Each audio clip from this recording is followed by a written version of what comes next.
back di RF Channel on YouTube. Di hari kemarin, tepatnya kalau kita di Indonesia, maka di tanggal 23 Mei 2024 dan di pagi hari waktu Indonesia, di Amerika tentunya masih dalam posisi marketnya buka.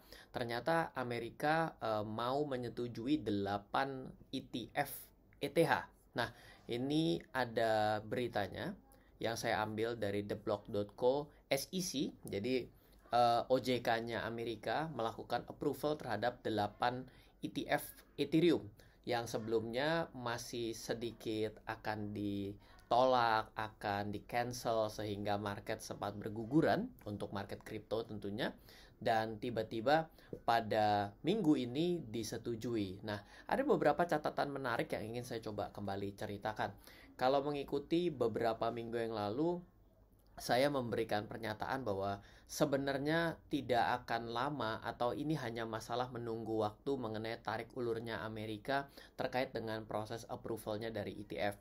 Buat teman-teman semua yang belum terlalu tahu mengapa ini menjadi sesuatu yang menarik dan juga apa itu ETF, saya akan coba kembali untuk ceritakan bahwa ETF itu seperti reksadana, di mana kalau reksadana akan dikeluarkan oleh manajer investasi, di mana manajer investasi ini sebenarnya namanya aja manajer ya, berarti mengelola investasi. Nah, kalau mereka mengelola investasi dalam bentuk kumpulan, mereka punya sejumlah uang, di mana sejumlah uang itu disetorkan oleh masyarakat atau disebut dengan investor. Mereka boleh membelikan investasi itu sesuai dengan kesepakatan pada proposal awalnya.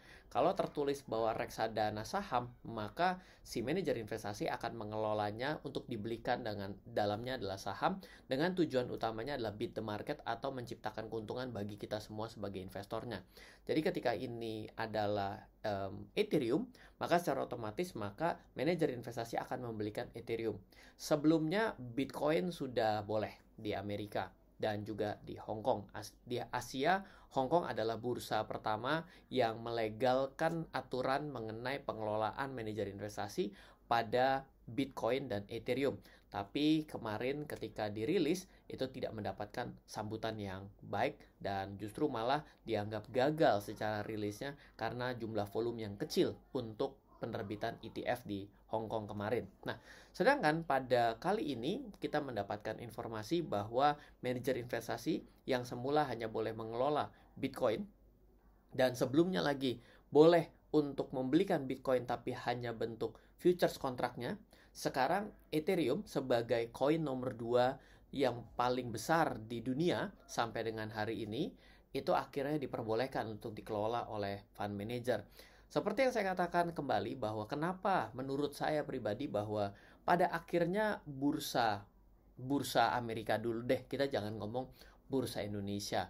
Bukan artinya nanti kalau ditanya kapan ya fund manager di Indonesia, manajer investasi yang ada di Indonesia boleh mengelola uangnya untuk kripto gitu ya. Kita tidak akan bahas itu karena itu adalah perjalanan yang lebih panjang.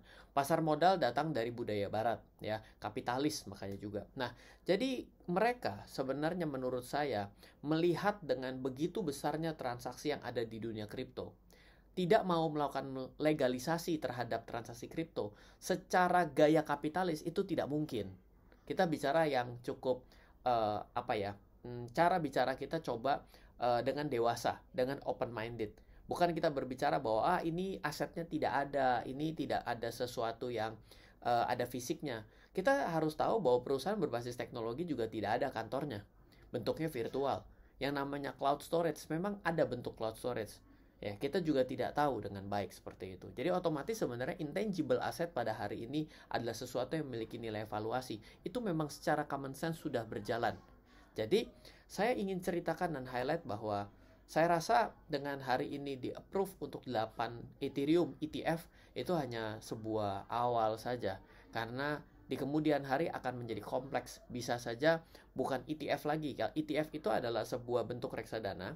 Gampangnya adalah sebuah bentuk reksadana yang bukan dilakukan jual belinya kembali kepada fund manager, tapi ini adalah mengikuti pasar.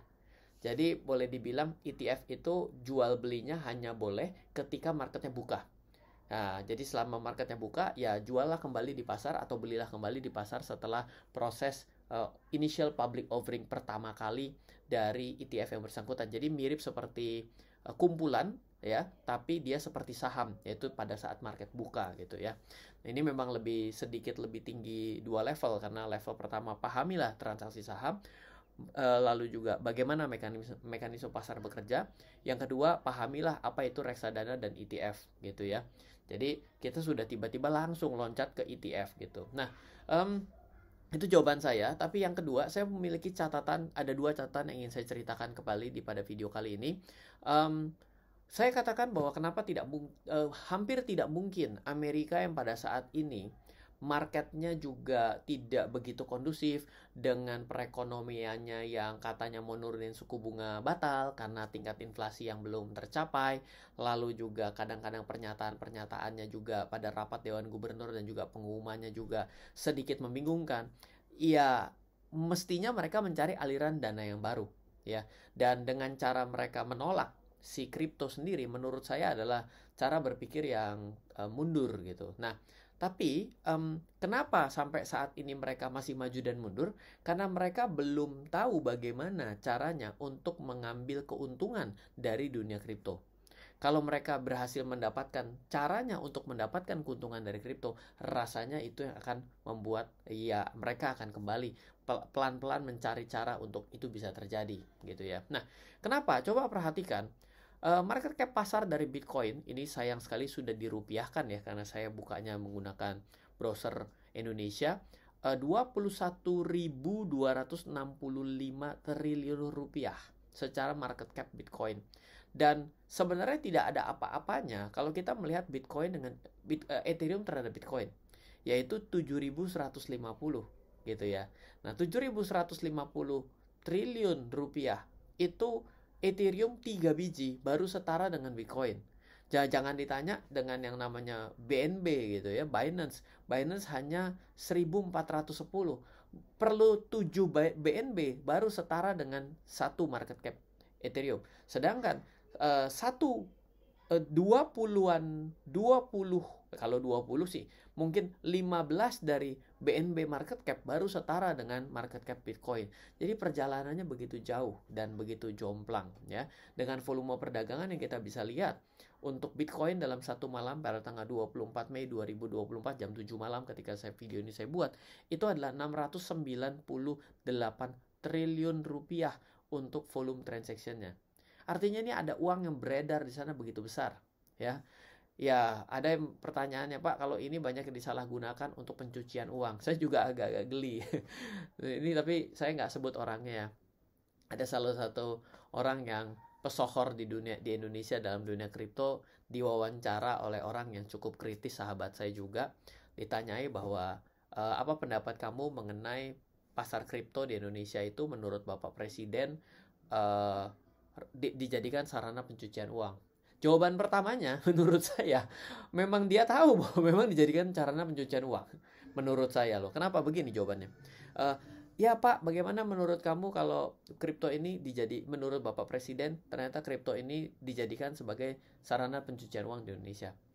Jawaban pertamanya adalah, seperti yang kita ketahui, bahwa bukan hanya pasar kripto dijadikan untuk pencucian uang, tapi di industri lain juga dijadikan sama. Lah, cara pembicaraan seperti itu menurut saya agak keliru. Kenapa? Karena bagi kita sebagai orang yang berada di industri keuangan, kita dengan segala daya dan upaya berusaha untuk tidak membuat ekosistem kita menjadi sarang tempat pencucian uang. Gitu loh. Memang betul, kita tidak bisa menghindari. Jangankan yang kecil, yang besar pun seperti perbankan pun memang lumayan banyak PR-nya untuk bisa menghindari dana teroris, ya, human trafficking, dan juga narkotika, dan juga ya bagaimana caranya pencucian uang itu sendiri. Pencucian uang ini kan untuk transaksi ilegal ini sekaligus bagaimana caranya untuk melakukan ilegal terhadap pajak, betul nggak? Jadi hal-hal seperti ini memang PR kita bersama untuk saling menjaga. Tapi kita perlu tahu bahwa dengan adanya dunia blockchain itu sendiri juga menjalankan prinsip itu sebenarnya. Makanya ada metodologi untuk memberikan flag kepada wallet-wallet yang terindikasi untuk transaksi-transaksi tersebut.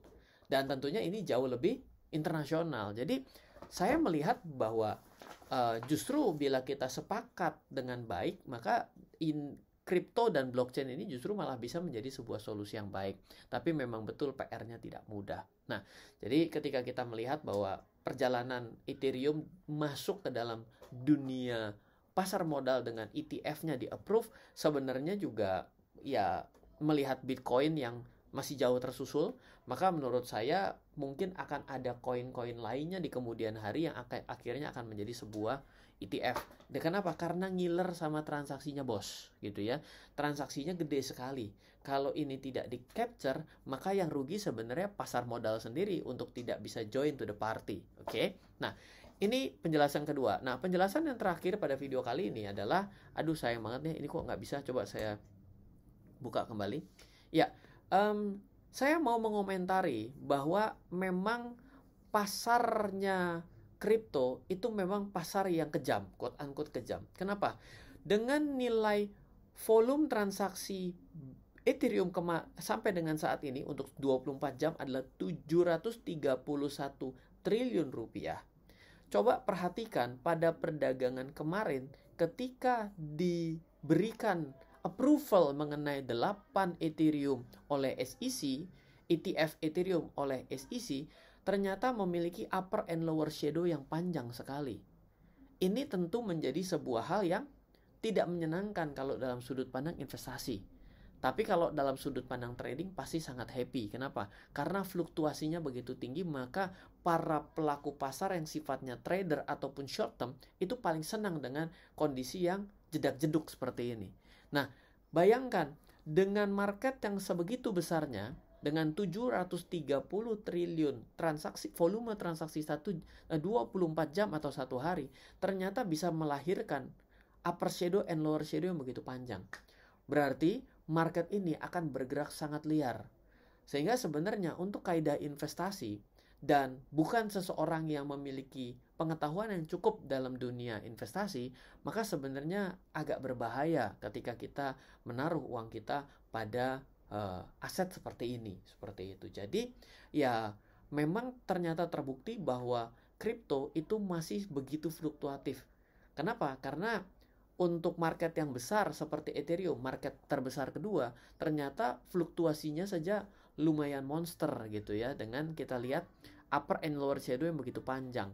Dan ini bukan kejadian sekali, berkali-kali terjadi. Ini juga menyeramkan bukan, tanggal 5 Maret 2024. Entah itu pengumumannya apa, saya tidak ingat gitu. Tapi ini yang terjadi, bahwa market ini memiliki fluktuasi yang sangat tinggi dan memang bisa membuat orang kaya ataupun miskin dalam sesaat kalau tidak mengelola risiko dengan baik. Semua orang untuk untung tidak perlu diajarin, tapi semua orang dalam kerugian rasanya memang perlu belajar seperti itu. So, mungkin itu saja pandangan saya pada saat ini berbicara mengenai event SEC approved 8 Ethereum ETFs including BlackRock and Fidelity. Ya, Fidelity ini tempatnya siapa? Ya, ini Fidelity ini Fidelity Magellan kalau tidak salah. Tapi kalau tidak salah ya, itu coba kita cross check ya. Saya jadi ragu sendiri nih. Dimana ternyata ada nama-nama besar ya yang sudah di-approve ETF-nya gitu. Jadi harus hati-hati menyikapi, bukan artinya dengan keadaan seperti ini langsung buy juga ya. Jadi kalau ini di buy, malahan secara teknikal ini akan rawan sekali terjadi profit taking.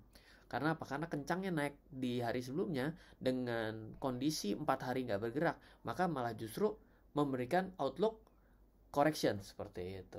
Semoga selalu bermanfaat video kali ini. Dari saya Ryan Filbert, salam investasi untuk Indonesia.